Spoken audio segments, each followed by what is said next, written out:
Kia ora te whānau, a iho karaiti ko, Andrew Doubleday aho.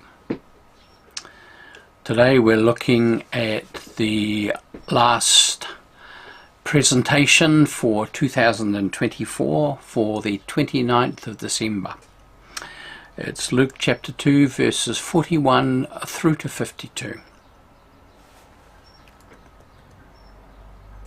Now, every year Jesus' parents went to Jerusalem for the festival of the Passover. And when he was 12 years old, they went up as usual for the festival.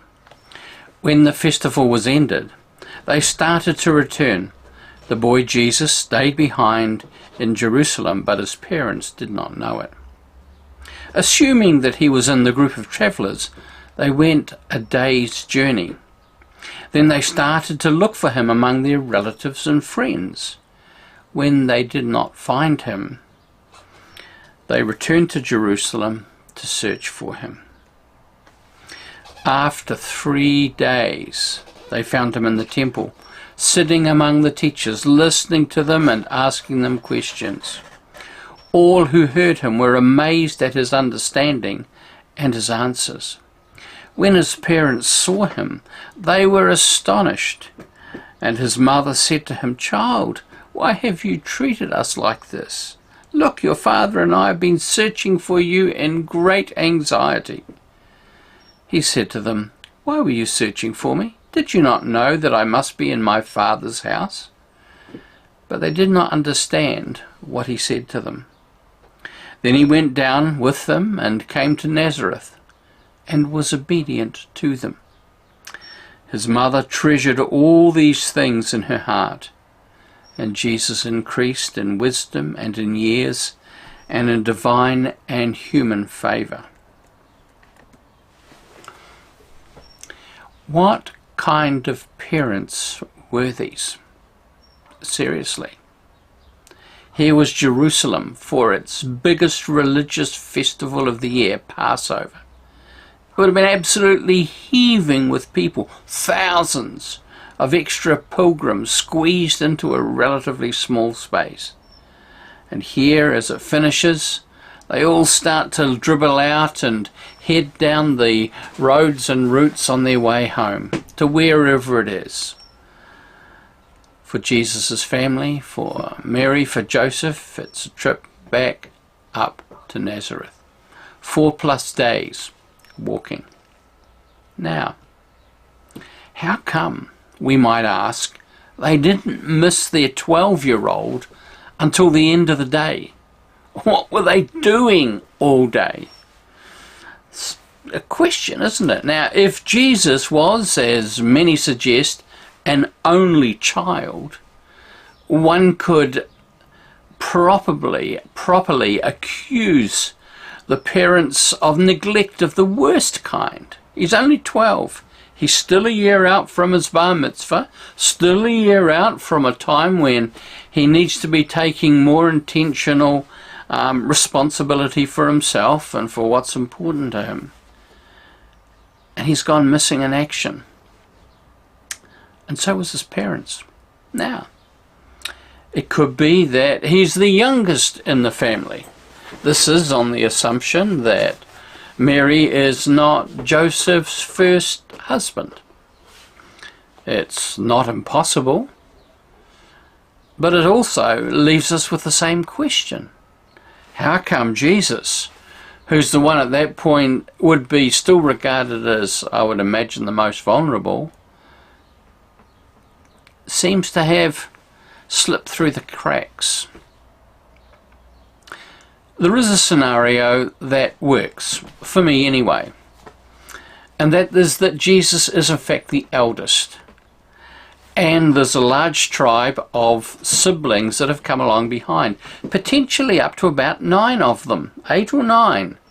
Jesus, it would appear, is potentially part of quite a large family, and as the youngers kept popping out, I can kind of imagine that Joseph and Mary have their hands full as they're trying to keep it all together and making sure the little ones get looked after and they're safe and they're getting fed and getting toileted and getting what they needed as they headed home.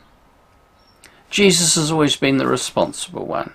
Jesus can be relied upon. He's reliable, and yet he's gone missing. So what now? Parents are looking through all their acquaintances, all those who are on the same road, all those who presumably have travelled up together and will be returning together to Nazareth, and finding that Jesus isn't there. So what do? They pack up, they gather the brood and head back to Jerusalem. Now, it may be that they've left one or two of the older ones with friends and family who continue on the path, but I'd imagine with the younger ones, they would have had to take them with them and head back to Jerusalem, losing potentially another day. They've got to find accommodation, which presumably is now easier now that a lot of people have left. And they've still got the kids to look after, and they're actually hunting around with a mounting sense of panic and powerlessness, looking for Jesus. Eventually, they find him. And the place they didn't look. And the place that they perhaps least expected. Perhaps they heard the rumour of him, that this boy was in the temple. And they find him there, effectively holding court, fully engaged with the religious scholars, and speaking and sharing and questioning and answering questions. And for Jesus, he's in the happiest place that he's ever been. Here he is. He kind of feels that this is what he was born to do. This is what he was made for. There's already a sense within him of the call that's upon his life. And so here he is in the temple, getting filled up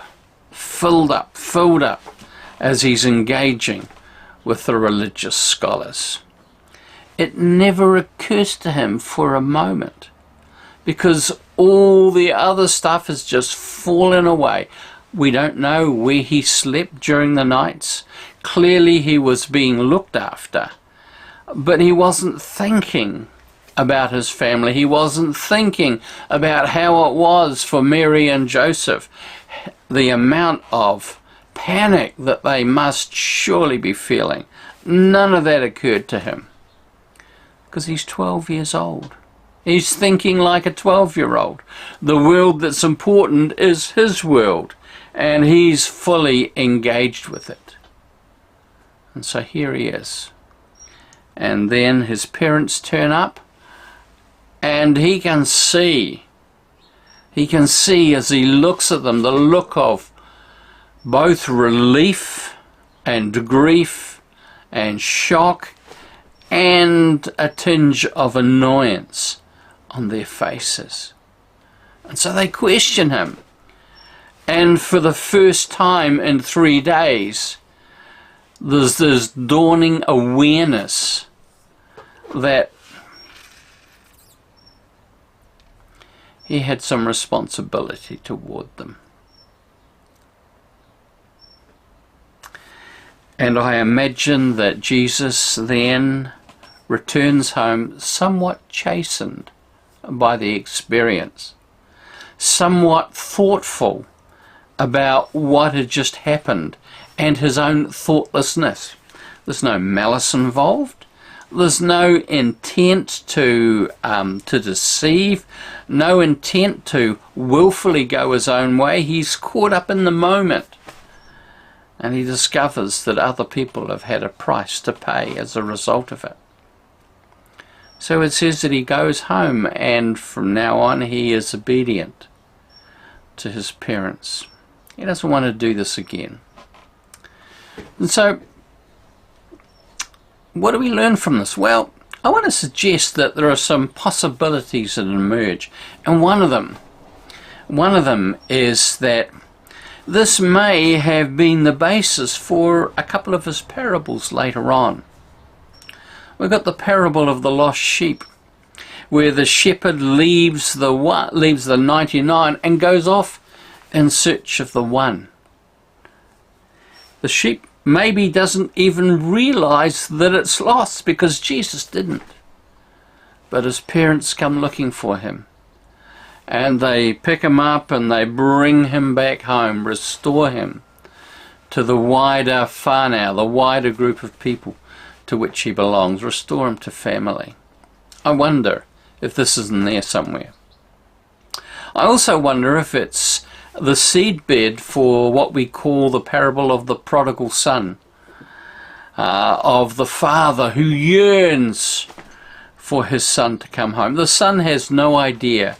The son has no idea of the grief that he has caused his father. He has no idea of the yearning of his father for him until he's within eyesight of home and his father. He sees him in the most undignified way running down the road to meet him. His father has been keeping watch ever since he left home.